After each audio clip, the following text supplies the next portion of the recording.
తిరుమలలోని శ్రీవారి సర్వదర్శన టోకెన్ల కోసం జరిగినటువంటి తొక్కిసలాట ఒక తీవ్ర విషాదాన్ని మిగిల్చింది. ఈ సంఘటనలో 6 మరణించారు. అసలు ఈ సంఘటన ఏ టైంకు జరిగింది, ఎలా జరిగింది, దానికి గల కారణాలేంటో పూర్తి వివరాలు ఈ వీడియోలో తెలుసుకుందాం.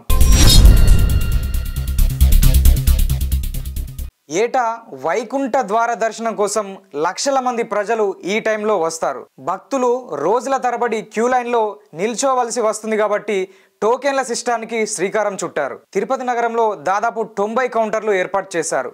టోకెన్లు ఉన్నవారు మాత్రమే దర్శనానికి అనుమతిస్తారని చెప్పడంతో లక్షల మంది ఆ టోకెన్ల కోసం ఎదురు చూస్తున్నారు. తిరుపతిలోని 10 ప్రాంతాల్లో టోకెన్లు ఇస్తారని సమాచారం. బైరాగిపల్లె రామానాయుడు స్కూల్లో స్థానికులకు మాత్రమే అక్కడ టోకెన్లు ఇస్తారు. ఈ ప్రాంతంలో టోకెన్లు ఇచ్చే ఒక కేంద్రం ఉన్నట్టు ఎక్కువ మంది ప్రజలకు తెలియదు. కానీ ఈసారి ముందుగానే ఈ టోకెన్ల గురించి ప్రచారం చేయడంతో లక్షల మంది అక్కడికి వచ్చారు.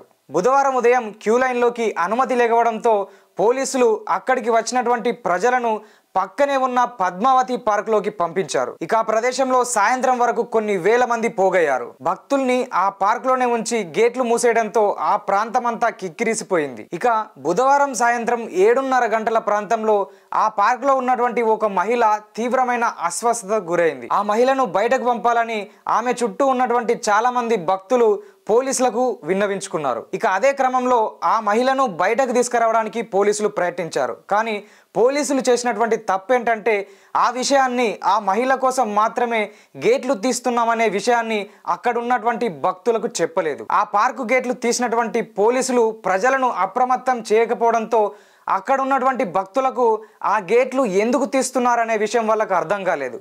టోకెన్లు ఇవ్వడానికే ఈ గేటు తెరుస్తున్నారేమో అని అక్కడ ఉన్నటువంటి వేల సంఖ్యలో ఉన్న భక్తులు అనుకున్నారు. ఒక్కసారిగా వేల మంది ఆ ఉన్న కాస్త స్థలంలోంచి అందరూ రావడంతో కొంతమంది కింద పడిపోయారు. అయితే వెనుక ఉన్నటువంటి భక్తులు కింద పడినటువంటి వ్యక్తులను చూడకుండా డైరెక్ట్ వాళ్ళపైనే తొక్కుంటూ వెళ్ళడం జరిగింది. ఇలా దాదాపు 15 నిమిషాల పాటు తొక్కిసలాట జరిగింది. ఆ ప్రాంతంలో కొన్ని వేల మంది భక్తులు ఉండడంతో పోలీసులు ఏం చేయలేని నిస్సహాయ స్థితిలో ఉండిపోయారు. ఈ ఘటనలో 6 చనిపోయారు. అనేక మంది తీవ్రమైనటువంటి అస్వస్థతకు గురి కావడంతో పోలీసులు అక్కడ ఉన్నటువంటి స్థానికంగా ఉన్న ఆసుపత్రికి వాళ్ళను పంపించారు.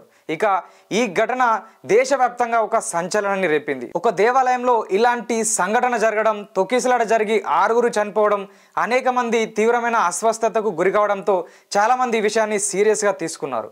అటు ముఖ్యమంత్రి నారా చంద్రబాబు నాయుడు కూడా అధికారుల మీద చాలా సీరియస్ అయినట్టు తెలిసింది. ఈ ఏకాదశి సందర్భంగా లక్షల సంఖ్యలో భక్తులు వస్తారని అక్కడ ఉన్నటువంటి అధికారులకు తెలుసు. అయినా కానీ తగినన్ని ఏర్పాట్లు చేయకపోవడం వల్లే ఇలాంటి ప్రమాదాలు జరుగుతున్నాయని అధికారుల పైన సీరియస్ కావడం జరిగింది. సెంట్రల్ నుంచి ప్రధానమంత్రి నరేంద్ర మోదీ కూడా దీనిపైన తీవ్రమైన విచారం వ్యక్తం చేశారు. సినిమా ఈవెంట్లకు సంబంధించి, జాతరలకు సంబంధించి, కుంభమేళా లాంటి కొన్ని విషయాల్లో లక్షల మంది ప్రజలు వస్తారు కాబట్టి ముందుగానే అధికారులు, అక్కడ ఉన్నటువంటి పోలీసు తగినటువంటి జాగ్రత్తలు తీసుకుంటే ఇలాంటి ప్రమాదాలను చాలా వరకు మనం నివారించవచ్చు. ఈ ఘటన విషయంలో అక్కడ పోలీసులతో పాటు అక్కడ ఉన్నటువంటి భక్తులది కూడా కొంతవరకు తప్పని స్థానికంగా అక్కడ ఆల్రెడీ ఆ ప్రమాదంలో గాయపడినటువంటి కొంతమంది భక్తులు చెప్తున్నారు. ఏదేమైనప్పటికీ ఇలాంటి సంఘటనలు మళ్ళీ పునరావృతం కాకుండా ఉండాలని అందరూ ఆకాంక్షిస్తున్నారు.